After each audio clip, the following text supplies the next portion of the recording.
Magandang umaga mga kapatid. Ikinalulunod po namin ay ang pakikipahagi sa banal na Eucharistia. Ngayon po ay ang kapistahan ng pagbabagong anyo ng Panginoon. Pagsitayo po ang lahat.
Sa ating pagkikipamagi sa kaligtasan ng Panginoon, tayo'y nananalangin na sana tayong lahat ay malinis at makalaban sa kasamaan.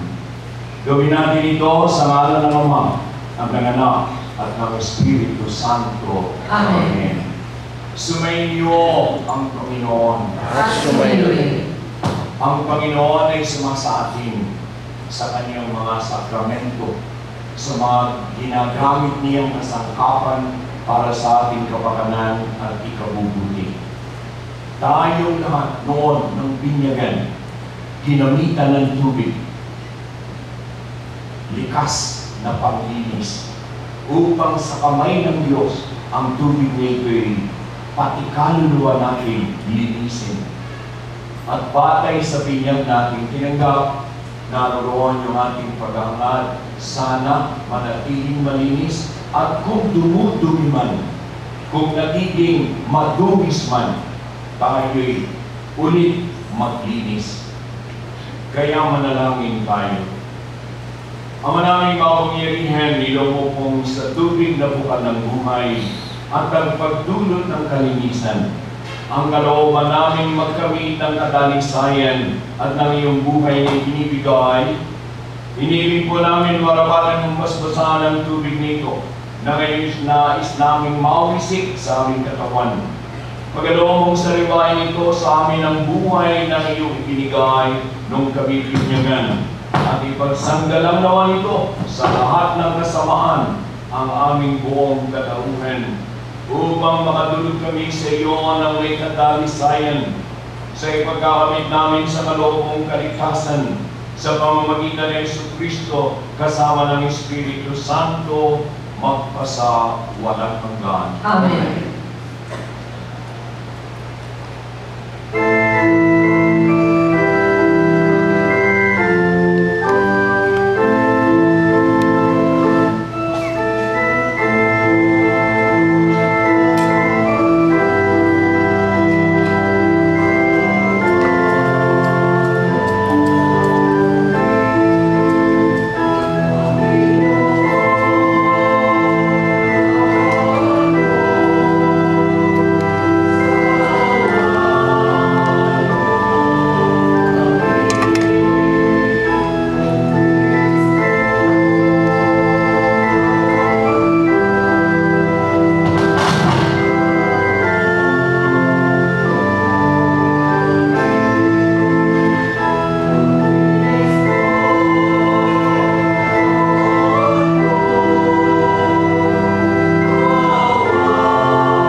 Kaawaan tayo ng mga pangyayang Diyos, patawarin ang lahat nating mga kasalanan at tayo patnubayan sa buhay na walang hanggan. Amen.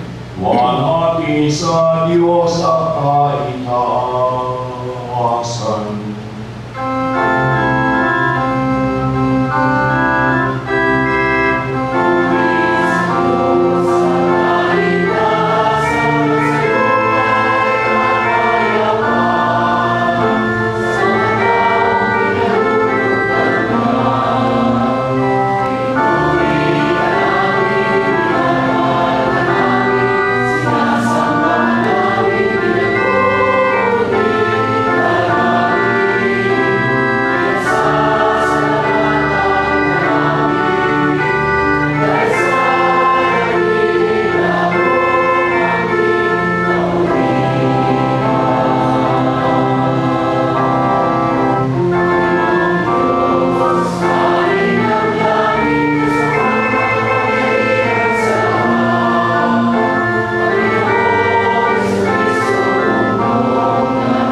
O Diyos, sa pagbabagong anyo ng iyong anak, Panginoon namin at pagligtas ng Jesucristo, makita sana namin ang iyong kapangyarihan at pagmamahal para sa aming kapakanan at kami maliwanagan at maakit sa landasin ng kabanalan. Hinihiling po namin ito sa pamamagitan ng Jesucristo kasama ng Espiritu Santo, Diyos, magpasawalang hanggan. Amen. Magsiupo po tayo.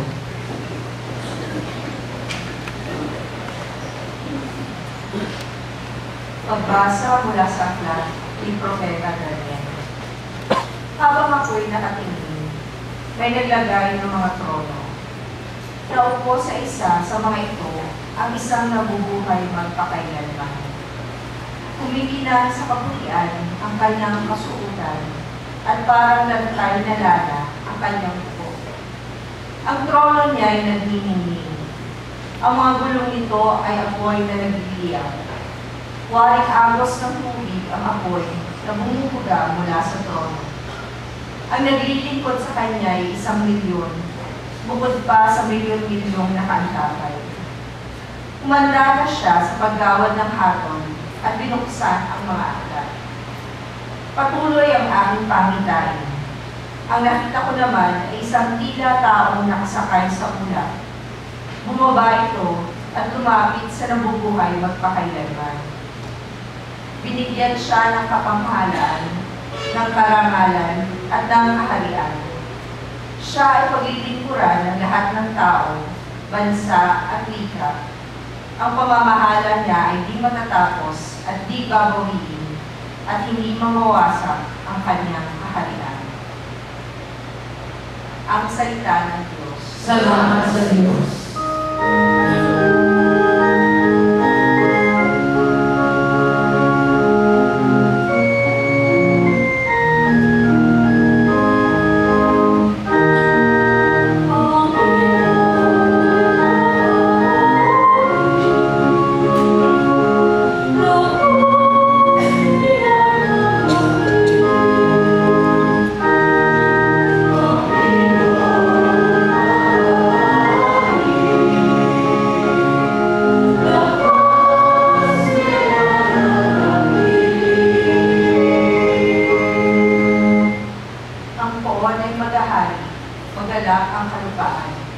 Lahat kayong mga pulo ay magsaya at magdiwang. Ang paligid niya ay ulap na lipos ng kadiliman. Kaharian niya ay tapat at salig sa kadahilan.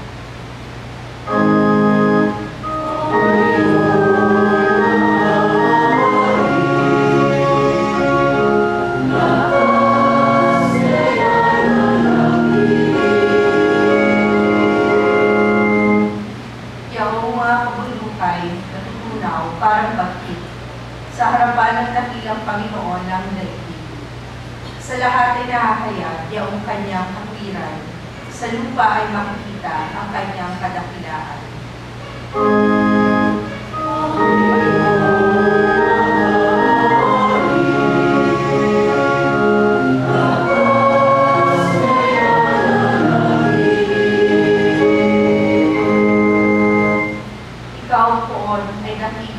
Hari ng buong lupa, dakila ka sa alinmang mga Diyos na ginawa.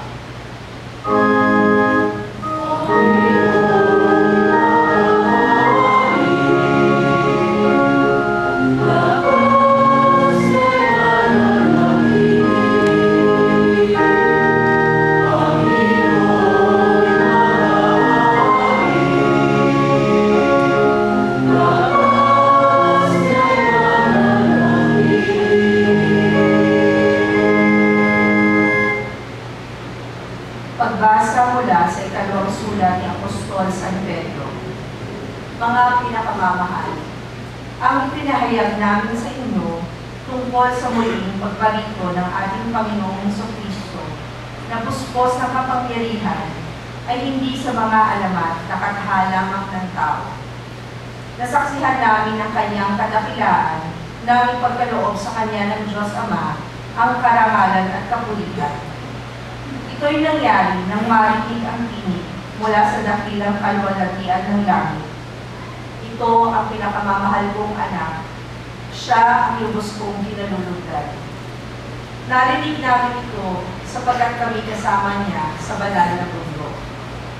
Kaya naman lalong tumibay ang aming paniniwala at ipinahayag ng mga propeta. Makabubuting ito'y pagkukulan ninyo ng pansin, sapagkat ang nakatutulad nito ay isang ilaw sa kalimlan na tumataglaw sa inyo hanggang sa mamanaat ang araw ng Panginoon at ang sinag ng tala ng umagay maglabos sa inyong puso. Ang salita ng Diyos. Salamat sa Diyos. Magsitayo po.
Pagbasa sa banal na Ebanghelyo ayon kay San Mateo.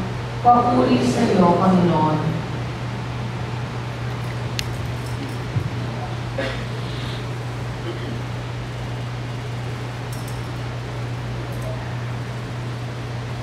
Noong panahon iyon, isinama ni Jesus si Pedro at ang magkapatid na Santiago at Juan at sila'y umakyat sa isang mataas na bundok.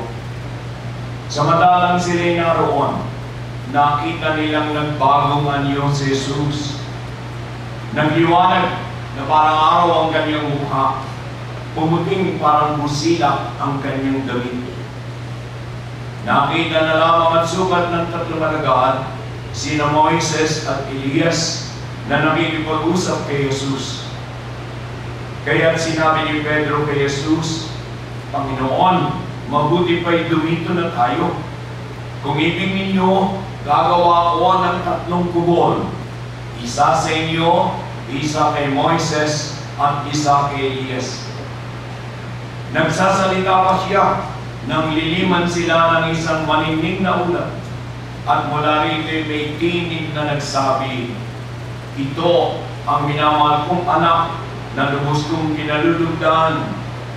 Pakingganin niyo siya.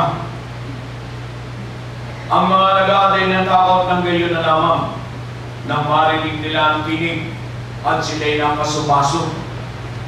Ngunit nilapitan sila ni Jesus at tinipo. Tumindig kayo, wika niya, huwag kayong matakot. Nang tumingin sila'y wala silang nakita kundi si Jesus.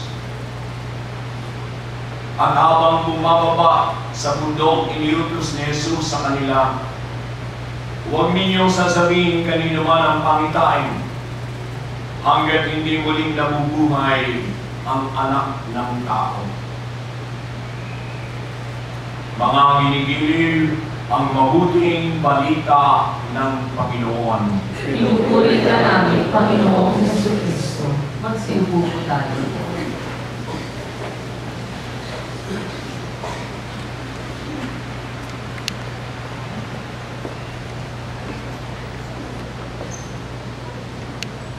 ang kalwalatian, kabanatan, ang kanyang tunay na hiwaga sa pagka-Diyos. Ito ang ikangay sumambulat, lumabas, lumitaw, na para bang hindi kayang itago ng kanyang pagkatao. Kung kaya nag-iwanag si Jesus, katulad ng araw, liwanag na hindi mo matititigan. At bakit? Bakit niya ipinahintulot ang ganitong karanasan na magkaroon itong tatlo niyang kaibigan? Sabagat mayroong matinding pagsubok na hinaharap. Ang kalbaryo, ang krus. Kaya kinakailangan nilang maging matibay sa pananalig sa Kanya upang sila'y huwag bumigay pagdating ng oras. Mga kinikilig kong kapatid, itong pagbabago man yun ni Jesus, nais namin ng Iglesia ating pagnilayan din sa kalagitnaan nitong karaniwang kapanahunan. At sa karaniwang panahon sa ating liturya, ano ang ating narinig nitong mga nakalipas na linggo? Ang narinig natin ay yung bukid na tinamnan ng magandang binhi, subalit ano ang dito'y lumitaw? Puro ba mabuting trigo? Hindi. Kasama yung mga damo. Binhi na inihasik. Salita ng Diyos. Ito ba'y tinatanggap ng lahat? Pinakikinggan? Isinasabuhay? Hindi. Ang narinig natin ay may binhi na sa bato bumagsak.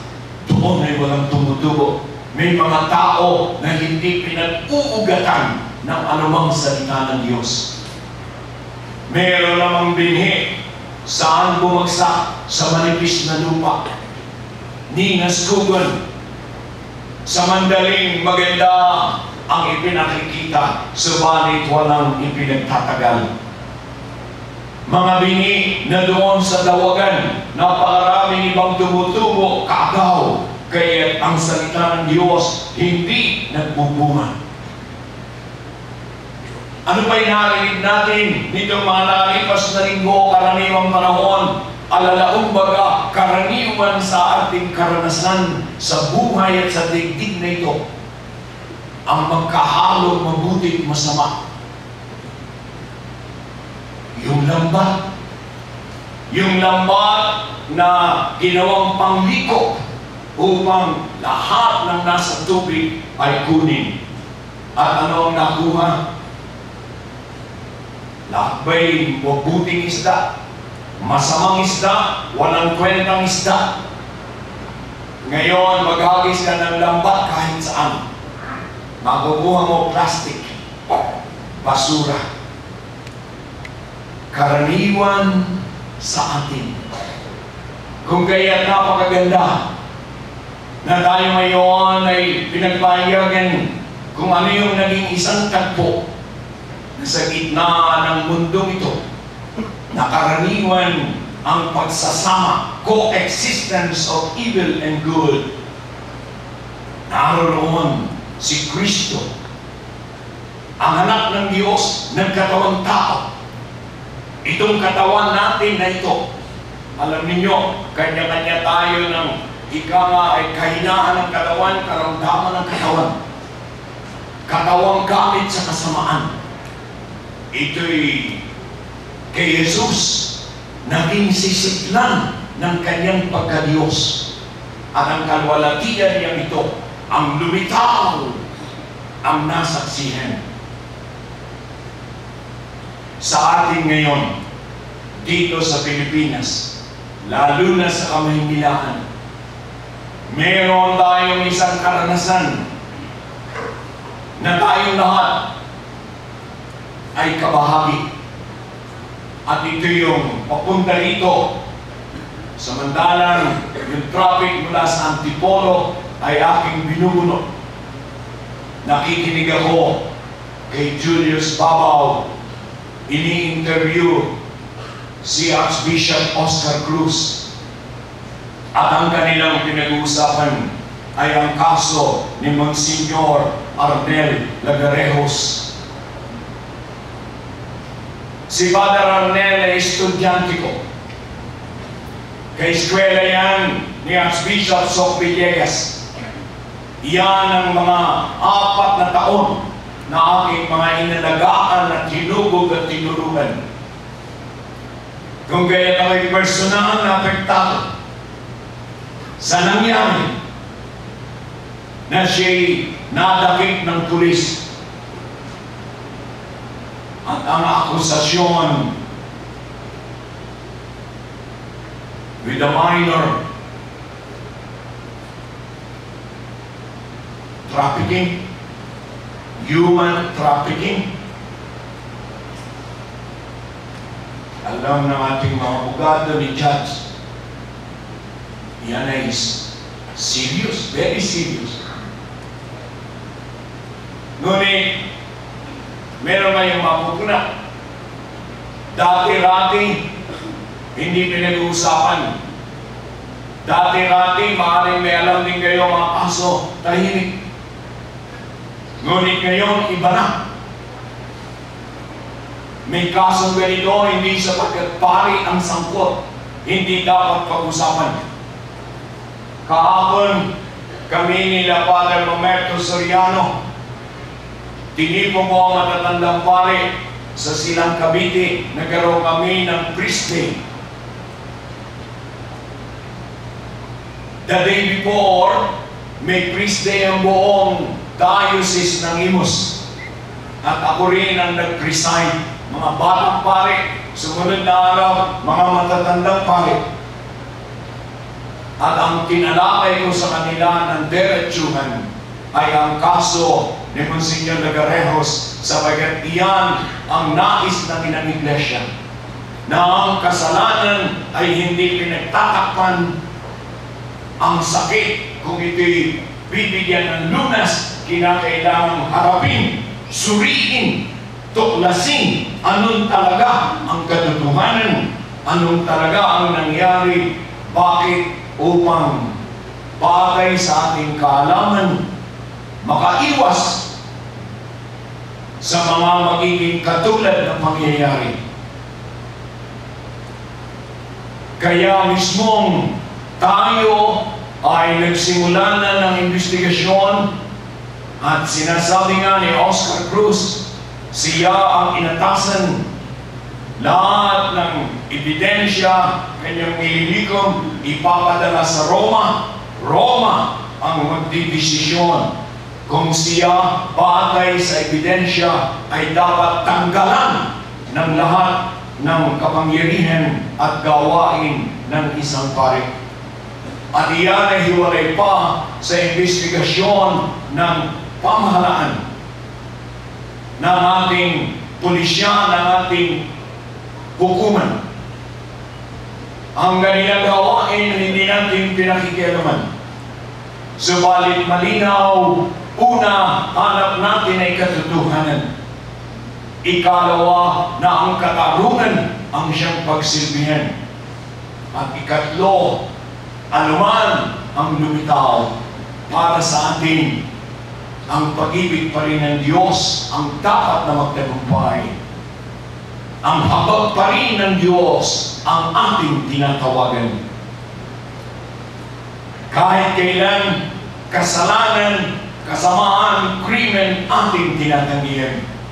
Subalit ang nagkasala, ang kriminal, ang drug addict, tao na ating pa rin minamahalaga. Iyan ang Kristiyano, iyan ang Katoliko. Sa laiko o sa pari, pareho tayo ng alituntunin.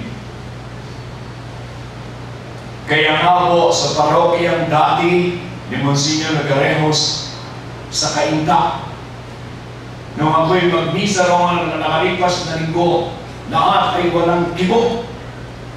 Hindi nila sukat akalain na ito'y tatalakayin ko sa sermon. Walang humihinga.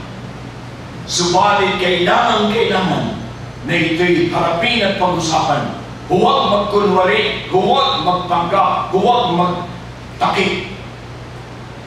Katotohanan, ito ang katungkulan natin lahat na paglingkuran.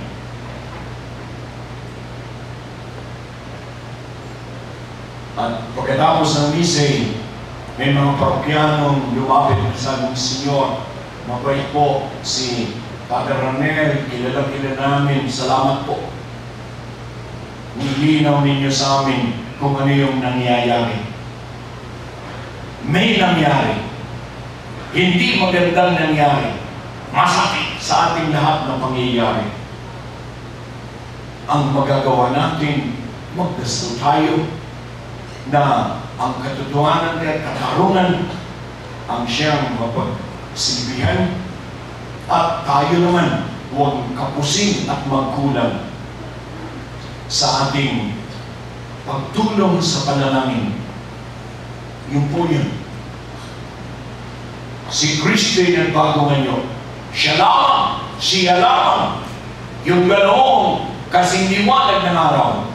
Tayo, sino tayo? Alam ba niyo, sabi ni Pope Francis, ang mga pari, tao yan. Mga pari ay binabaan ng liwanag ng Diyos. Persons touched by the light. Subalit, bagamat sila'y nahawakan ng liwanag, ang mga pari ay tao pa rin na madalas ay napabalot ng dilim. Beautifully put. Priests are persons touched by the light, yet still enveloped in darkness. Mahalaga na pagnilayan natin ang pagbabago ng ni Kristo at batay dito'y maglilay sa pamilya, sa ating mga ugnayan, sa sarili natin, pati natin tayo'y pinaghalong mabuti, masama. Wala sino man sa atin na puro kabutihan. Sa katotohanan, inaamin natin ang ating kasamaan. Ngunit wala sino man sa atin ganun na lang kasama. Ang Diyos ay hindi nakikita sa atin ang kanyang anak na minamahal. May isa pang sinabi si Pope Francis. Sabi niya, si Pope Francis ay dating asobispo sa Buenos Aires, Argentina. Dati siyang probinsya ng mga Jesuits. Alalaong baga, malawak ang kanyang karanasan sa mga pari, sa kanyang paghawak sa mga pari. Kaya minsan nasabi niya ito, kapag niya nagkaroon ng air crash, may isang aeroplanong bumagsak, headline niya, lahat iyon ang pinag-uusapan. Nakakalimutan natin na libo-libong ibang aeroplano ang buong tahimik na nakalilipad at nakalalapag ng walang aksidente. Subalit, hindi iyon pinag-uusapan. Hindi iyon ikinamamangha. Ganon din po. Ilagay natin sa perspective, 2 linggo na ang pinag-uusapan na yung kaso ni Abner, air crash. Samantala, libo-libong pari ang naglilingkod at hindi pang headline ang ginagawa. Dapat tayong matuto. At yun nga, si Jesus sa kanyang kalwalatian at kadakitaan, siya yun. Tayo ang kanyang tinatawag, hali kayo. Basta samahan ninyo ko hanggang Kalbaryo. Kayo rin magniningning sa pag-ibig ng Ama, sa kalwalatian ng langit, sa buhay na walang hanggan. Amen.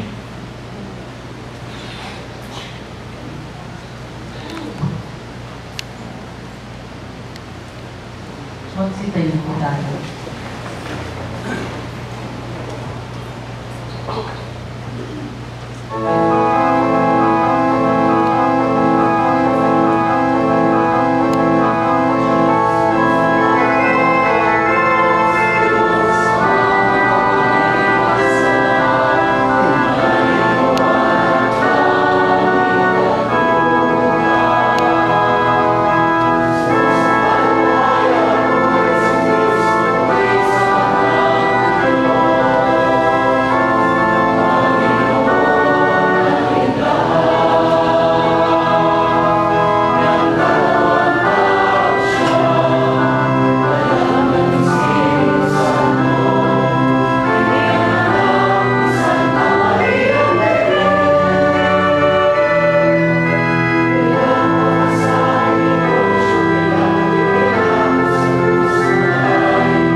Nagbagong anyo si Jesus habang siya'y nagdarasal. Nananalig sa bisa ng panalangin, idulog natin ang ating mga kailangan sa bukal ng lahat ng biyaya.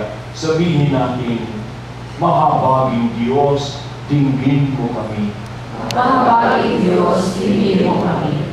Para sa simbahang tandahan, nawa ang mabuting asal ng kanyang mga miyembro ay maging bukal ng inspirasyon at kalinawagan sa ibang tao. Nanalangin tayo. Mahabaging Diyos, dinggin mo kami. Para sa Santo Papa at lahat ng pinunong relihiyoso, nawa magtagumpay sila sa pagtatanim sa puso ng bawat isa ng pagmamahal sa panalangin at pagsunod sa mabuting balita. Nanalangin tayo. Mahabaging Diyos, dinggin mo kami. Para sa may malubhang sakit na halos matuksong mawalan na ng pag-asa, nawa makatagpo sila sa pagbabagong anyo ni Jesus ng lakas at pagpasiglang kailangan nila upang ihanda ang kanilang sarili para sa kanilang pakikipagtagpo sa Kanya. Manalangin tayo. Mahabaging Diyos, dinggin mo kami. Para sa kabataang ang pakiramdam ay hindi sila nauunawaan ng kanilang mga magulang at guro, nawa makita nila sa mga turo at halimbawa ni Jesus ang solusyon sa kanilang problema. Manalangin tayo. Mahabaging Diyos, dinggin mo kami. Para sa ating kura paroko at iba pang pari sa ating parokya, nawa nandipalaan sila ng Panginoon sa kanilang pagkabukas palad sa pagtugon sa ating mga pangangailangang espiritual sa paghahati ng banal na tinapay ng salita ng Diyos, ng Eucharistia at iba pang sakramento. Nanalangin tayo. Mahabaging Diyos, piliin mo kami. Para sa ating pamayanan, nawa magpasalamat tayo at makipagtulungan sa paglilingkod ng ating kurang paroko at kanyang mga katulong at tayo nawa naging kasiya-siya sa kanila. Manalangin tayo. Mahabaging Diyos, piliin mo kami. Nahimik nating panalangin ang ating mga pansariling Panginoon.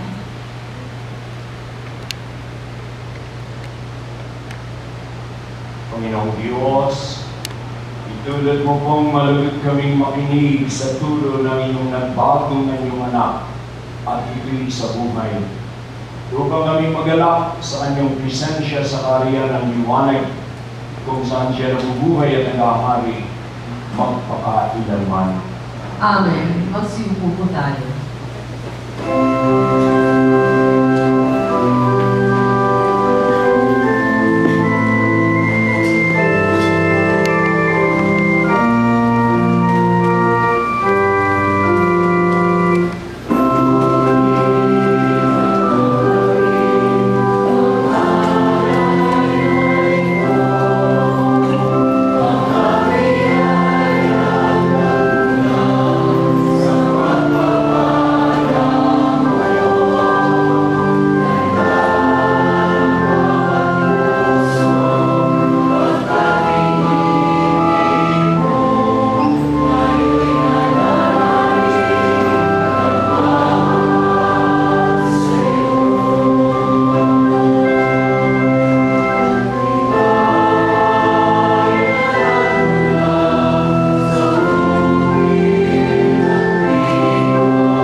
Manalangin po ang lahat upang itong ating pagdiriwang at pagsambang sama-sama ay maging kalugod sa ating amang mapagmahal.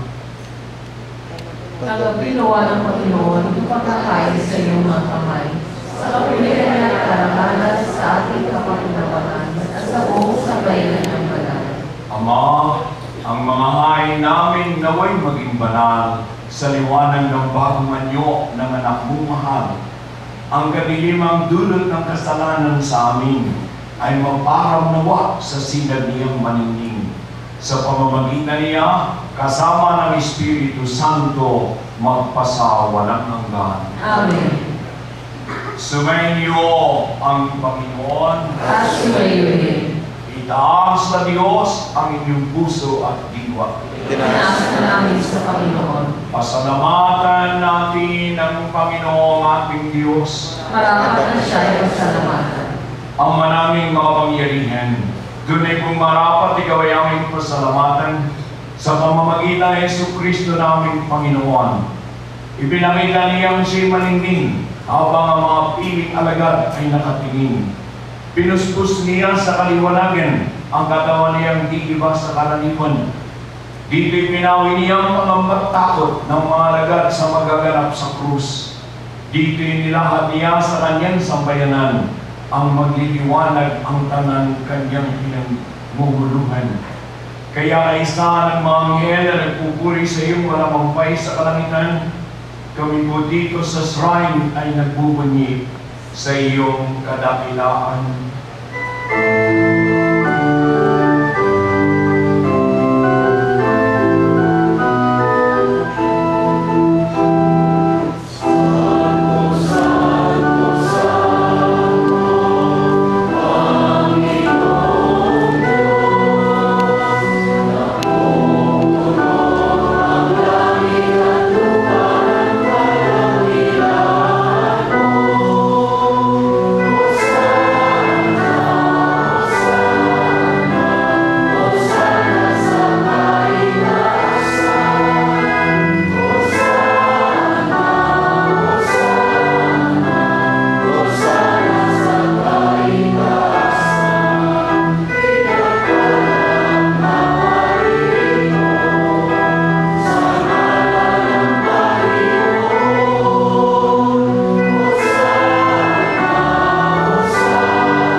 Kaya't sa pamgitan ng iyong Espiritu, gawin mong banal ang kaloob nito upang para sa amin maging katawan at dugo ng aming Panginoong Jesucristo. Bago niya pinagtiis ang kusang loob na maging handog, kinuha niya ang tinapay, nagpasalamat sa iyo, hinati iyon, ibinigay sa kaniyang mga alagad at ang wika. Tanggapin ninyo lahat ito at kanin. Ito ang aking katawan na ihahandog para sa inyo.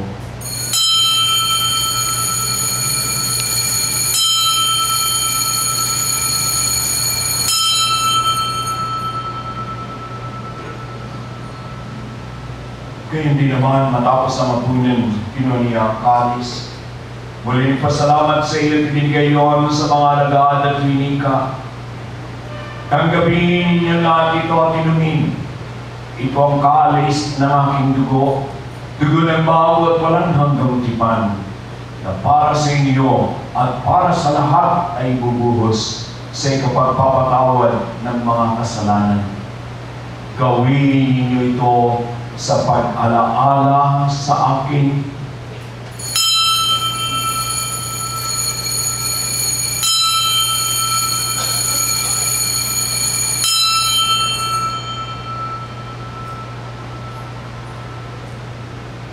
Magsitayo po tayo. Pagdangal natin ang pananampalataya.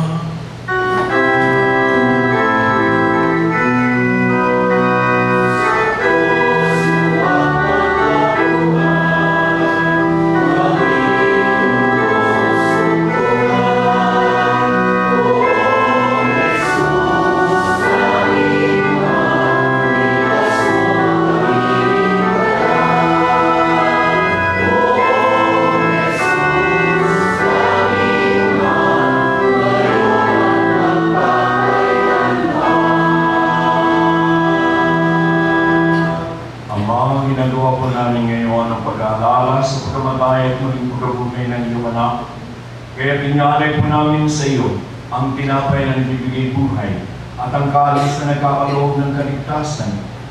Kami pinagpapasalamat dahil kami yung minarapat na magtipon, sama-samang sumamba sa iyong harap. Sinasamo namin na kaming tatanggap sa katawan dugo ni Kristo ay pagpalain lahat ng Espiritu Santo. Ama, lingapin mo po ang iyong Santa Iglesia na naganap sa buong daigdig. Puspusin mo kami lahat sa kabila ng aming kasalanan sa iyong pag-ibig at kabanalan. Kaysa ni Francisco naming Papa, ni Luis Antonio naming Obispo, at ng Tanang Kaparian. Alalahanin niyo rin ang mga kapatid namin na himlay na may pag-asa sila ay muling matulungan. Naging sa ang lahat ng mga umanan. Tawaan niyo sila at tuloy sa inyong kaliwanagan. Tawaan niyo at panalangin at kami lahat na makasalaw sa inyong buhay walang harap.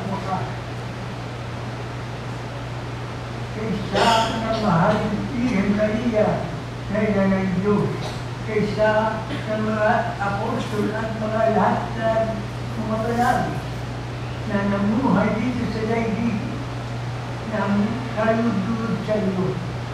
Ay pagdiwang nawa namin ang pagpupuli sa kalayahanan mo. Sa pamamagitan ng iyong anak na ang aming Panginoon sa Diyos.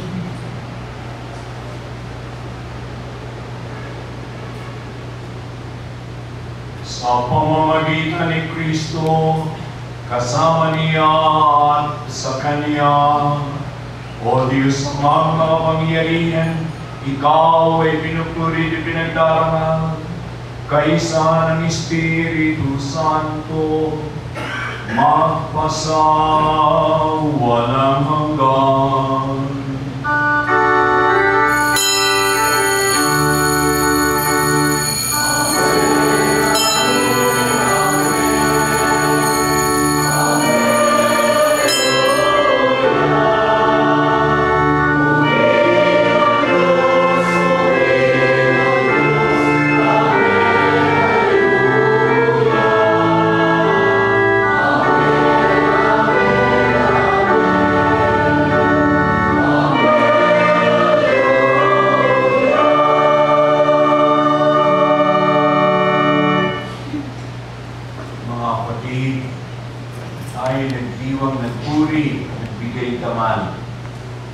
Atin ngayong tanggapin ng Panginoong Hesus upang iyong kanyang kabanalan sa ating sana makita rin, upang tayo rin magliwanag. Hari, laiko, lahat tayong mga binyagan. Sana, bago tayo tumanggap, awitin muna natin panalangin turo niya sa atin.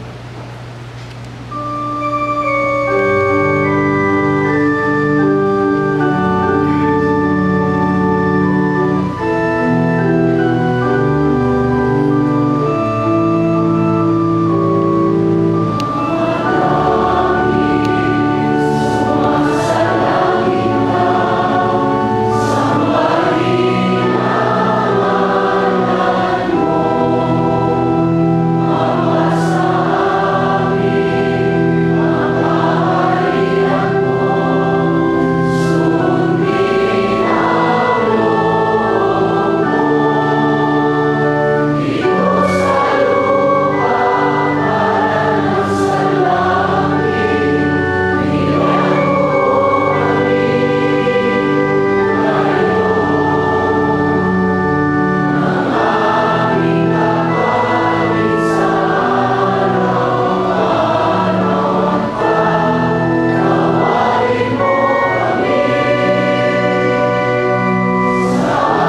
sumpo kami sa lahat ng masama.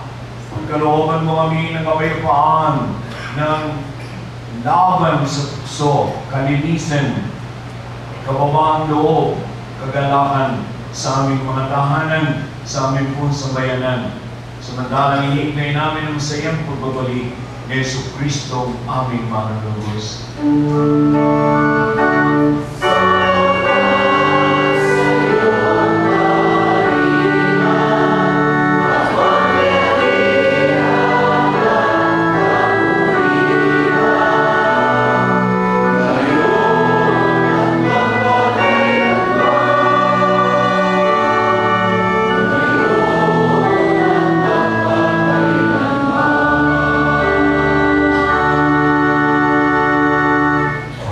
Jesus, huwag po sanang isalang-alang ang marami naming kasalanan at mga kahinaan. Pagkos, ang tingnan mo po yung pananampalataya ng buong Santa Iglesia. Paglooban mo kami ng kapayapaan, pagkakaisa, pagbabago, alinsunod sa iyong kalooban, nabubuhay ka nagahari, magpasawalan ng lahat. Amen. Ang kapayapaan ng Panginoon ay laging sumainyo. Amen. Mga ginigili upang kumalat ang kapayapaan ng Panginoon sa ating magsimula, sa ating pagmamahal, pagtatangi sa isa't isa. Magpatiyag po tayo.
narito ang Panginoon. Nagliliwanag katulad ng araw para sa ating mga taong nababalot sa kadiliman. Siya'y ating tanggapin, siya'y ating paglingkuran, siya'y ating pakinggan, ating sabihin, Panginoon, hindi ako karapat-dapat magpatuloy sa iyo.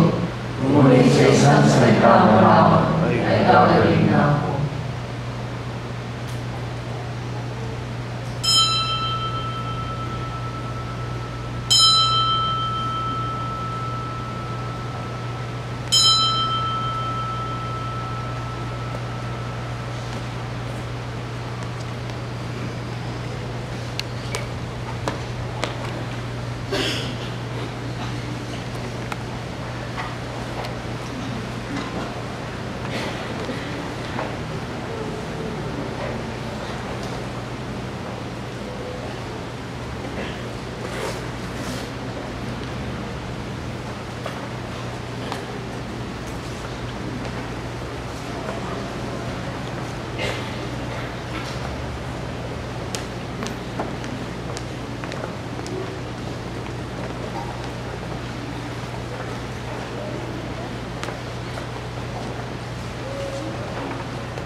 Manalangin tayo.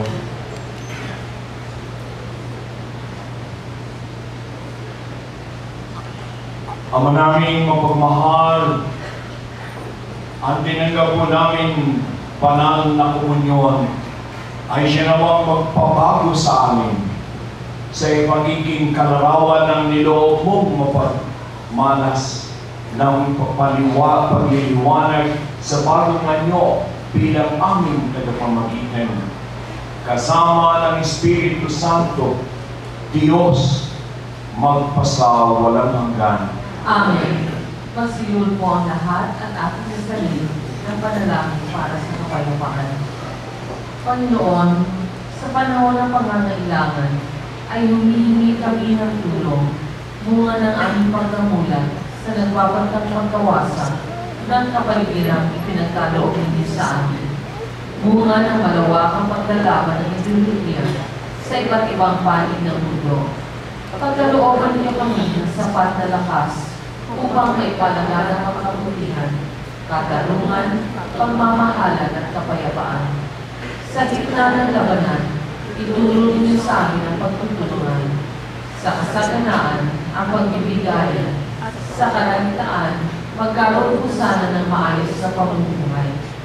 Kung maniibabaw ang pagkamakasarili, ituro ninyo sa amin ang kababaang loob, sa kawalan ng katarungan, matutunan sana namin ang pagsisisi at pagbabalik loob sa Diyos. Kung may di pagkakaunawaan, magkaroon po sana ng pagkakasundo at pagkakaisa. Sa kawalan ng pag-asa, may hatid po sana namin ang mabuting balita. Turuan mo kami kumalinga sa halip na kalingain, maglingkod sa halip na paglingkuran. Huwag po sana kami maghangad ng karangyaan, at turuin niyo kami ng inyong pag-ibig at kaluwalhatian. Pahintulutan niyo kami maging katulad ng inyo, sapagkat sa ganitong paraan lamang namin matatagpuan ang tunay na kahulugan ng buhay na makapagbibigay sa amin ng bagong pag-asa. Amen. O Maria, Reyna ng Kapayapaan, ipanalangin mo kami. Pagsiubo mo ang lahat para sa maiking panawagan. Pagkakaroon po tayo ng pangalawang koleksyon para sa patuloy na maintenance ng struktura ng EDSA Shrine. Anuman pong halaga ang inyong maibabahagi ay taos-puso po namin pinasasalamatan.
Sumainyo ang Panginoon. At sumainyo. Pagpalain kayo at ang inyong mga pamilya ng ating maawaing Diyos, ng Ama at ng Anak at ng Espiritu Santo. Amen. Mga kapatid, tayong lahat ay pinagpala, umayo bilang mga binyagan, nilinis ng pag-ibig ng Diyos. Tayo nawa sa ating kapaligiran ay maging maningning na halimbawa ng pagmamahal. Salamat sa Diyos.